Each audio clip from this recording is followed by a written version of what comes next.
Hi everyone, I'm Ben Tapper, the Chief Diversity and Equity Officer for the City of Indianapolis, and welcome to Let's Talk. This is a video series about diversity, equity, and inclusion, and today, let's talk Ramadan.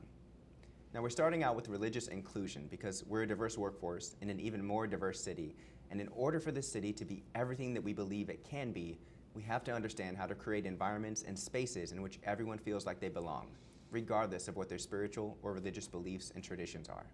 And to help me in that effort, I'm joined by Sarah Hindi, who's a colleague and friend of mine that works for the City County Council office. Welcome, Sarah. Thank you, Ben. Thanks for having me. I'm so glad you're here today, and I'm excited to learn more about Ramadan. So to start out, can you just tell us a little bit of information about what Ramadan even is? Yeah, of course. So Ramadan is the 9th month of the Islamic calendar, and it is a holy month observed by Muslims from all over the world. And what Ramadan is, it is a month of fasting, it is a month of prayer, and it is a month of giving. And so Muslims typically fast sunrise to sunset. And so that means no food, no water, no chewing gum. So very similar to the month of Lent, but different in terms of how it's observed and practiced. So I've known about Ramadan for a while. We've talked about this video segment, and even now still, I just learned something new. I didn't know that y'all couldn't drink water during the month. No water. Just nothing from sunrise to sunset. Yes. Wow, that's intense. And what is the meaning behind it? Like for those that do practice and participate in Ramadan, what's the meaning of observing it? The meaning behind observing it is, one, to cleanse the soul, and two, to also emphasize with those in our communities, but also around the world, that are less fortunate than us and that are experiencing food insecurity and hunger from around the world.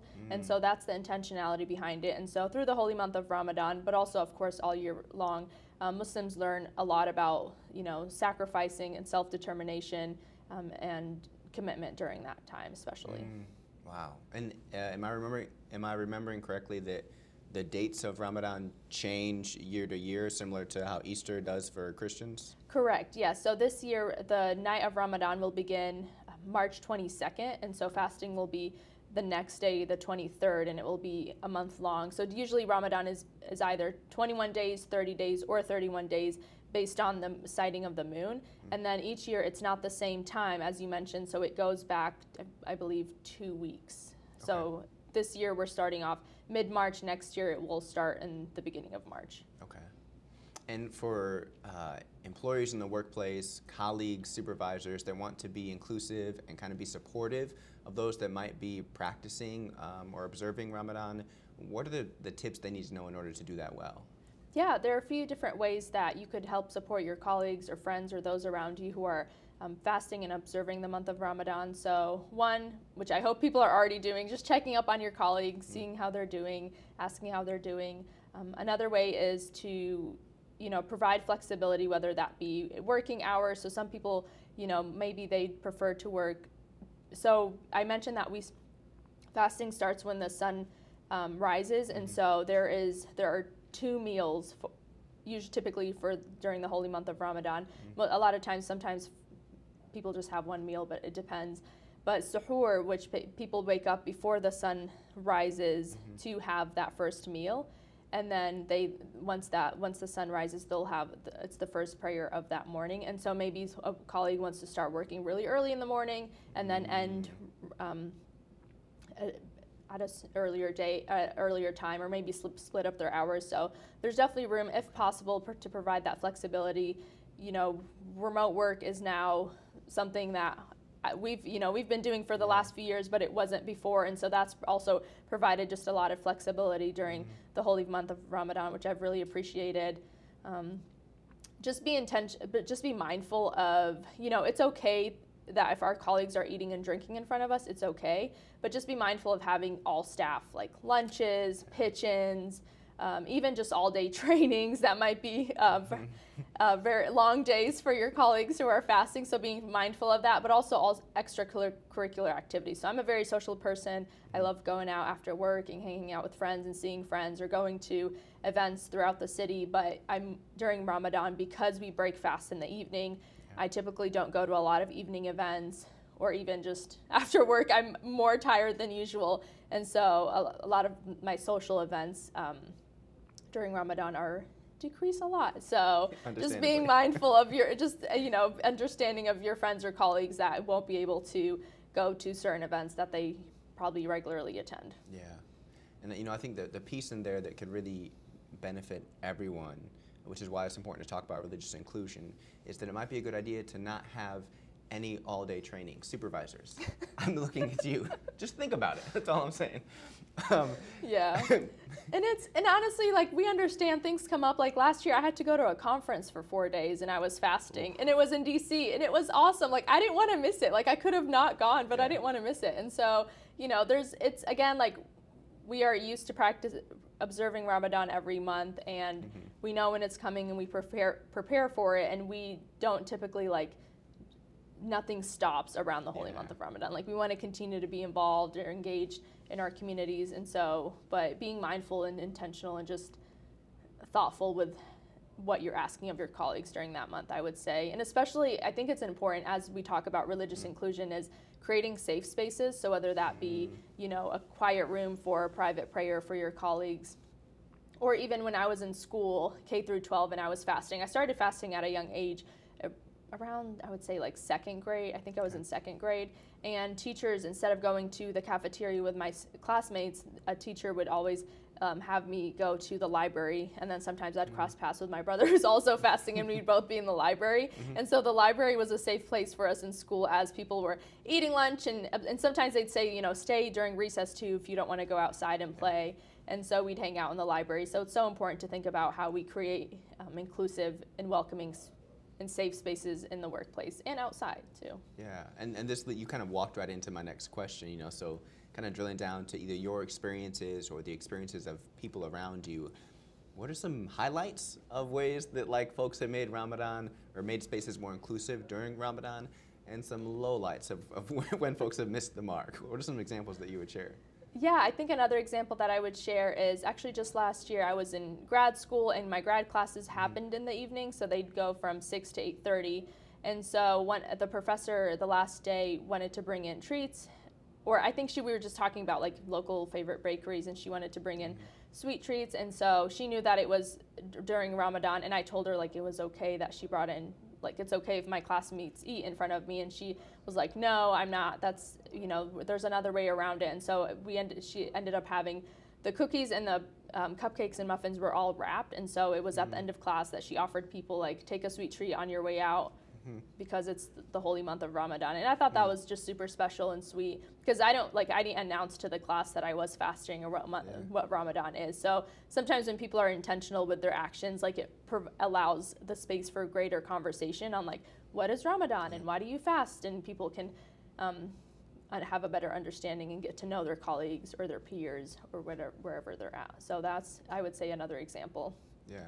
Are there any lowlights you want to share? You can leave out details. Lowlights, I would say, in terms of just what not to do, don't pity people. Religion and faith and what we believe in is something very personal to us, and this is, at the end of the day, something we choose to do. So telling people you feel bad for them, or I'm so sorry, like it's some condolences thing, like, it's not the end of the world, and it's a month that we, like, are proud of, and, like, again, like, there's so much self-determination that we learn about ourselves during this month, and just, like, we connect with ourselves, and it's a moment for us on a daily basis to pause, instead of just, like, being very routine and, like, waking up and having that first cup of coffee or going to lunch and what am I going to eat during the day, and all planning out all those meals. Like, it's something we don't have to think about at all. So throughout, like, after we get used to it, the first few days, like, we're just like, oh, it's easy to not think about what am I going to have for lunch or what snacks am I going to pack today. So I would say that's something, don't do that to your colleagues. I mean, you mentioned some of the other things earlier, like, don't offer people a slice of pizza at lunch. Just be mindful, it sounds like, of the experience of your colleagues or friends or whomever is observing Ramadan. Yeah, exactly. And something else to do too, and I encourage people, and I know when it comes to asking questions, people feel different ways around questions, and I always tell people, like, please ask questions, please be curious, it's okay, but being judgmental is not, so just being mindful of that too. Yeah. Which again, I mean, you're doing great. It's almost like we practiced this. Oh, thank you. You're walking into my next question. And actually, another don't would be to ask someone, if you know they are Muslim, why aren't they fasting? So there are different reasons that people don't fast. So women who are pregnant, breastfeeding, or they're on their period don't fast. And so it's just a embarrassing question to just straight up ask someone that when you do know that they're fasting and you see them that they're not fasting on a certain day or specific day, or someone with health issues, serious health issues, or they have to take like certain medication during the day that they can't fast. So that's also another reason that people can't fast. Yeah, that's really good to know. And I mean, also a piece of inclusion and inclusivity that's built into the practices and tradition of Ramadan, which is really beautiful. So, you know, for folks like me that didn't grow up, you know, with a lot of Muslim friends or family, we might have a lot of questions. And as you and I were talking the other day, you mentioned sometimes it's hard to find good, reliable information about the Muslim faith or Ramadan in general. So if people are curious and want to learn more outside of just, you know, asking the one friend they have, like, what are ways that they can kind of become more engaged and help educate themselves and learn about this tradition, this community, and this religious practice? Yeah, there's a lot of religious scholars across the world, but also in the United States, who have videos and blog posts about our faith and practices. So I'm happy to share those resources and links with you to share them out. Absolutely. Yeah, and is it okay to visit a local mosque, or, you know, what do people need to be aware of when like looking for a mosque to attend or to connect with? Yeah, of course. Yeah, I think there are local mosques in Indianapolis and across the state and the country. I think something to be mindful of is look at the website and see if there's contact information to just reach out to someone and say, hey, I'd like to visit a mosque. What should I know of? Just so you're prepared before your visit, and you know what days or times to go. So for, you know, Christians go to church on Sundays. For Muslims, the weekly prayer is Friday afternoon, and so that would be a good time to go to observe, although it is during the workday. And then Muslims have 5 days. We pray 5 times a day, each day, every day, and so those happen during certain times of the day. So it's just something to be mindful of if you did want to go see a religious like prayer happening, or if you just wanted a tour of a mosque and just ask someone. You know, people are very welcoming. You know, everyone is welcome to visit their local mosque, but just to be more prepared for that visit. Yeah, absolutely. This is a lot of great information. Is there anything I didn't ask you or that you remember and you want to share before we sign off? Yeah, so I talked about the holy month of Ramadan, and I'd like to talk about the 2 celebrations and holidays that Muslims celebrate during the year. So right after Ramadan ends, there is what we call Eid al-Fitr, and so that is to celebrate the end of Ramadan. It is typically it's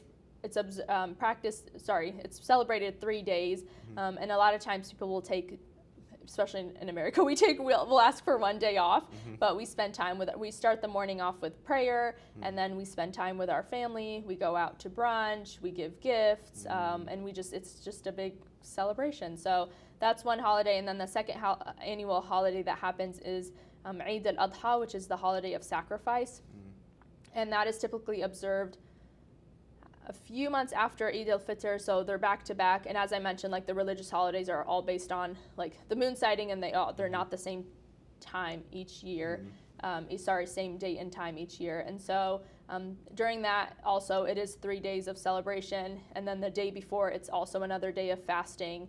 And it's Eid al-Adha. It's called sacrifice because Prophet Abraham wanted to sacrifice his son in honor of God, and God sent him sent him a lamb to sacrifice instead. So it's a time where Muslims around the world sacrifice either a sheep or a lamb, and then they give portions of that.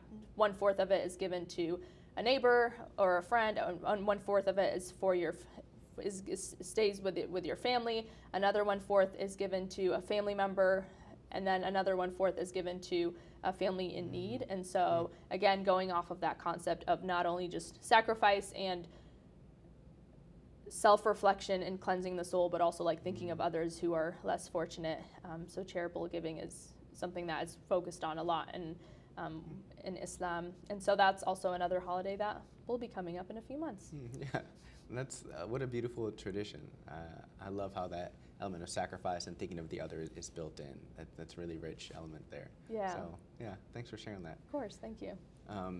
And again, just thanks for coming on today and talking with us more about Ramadan and help educating everyone, myself included, about things that we didn't know.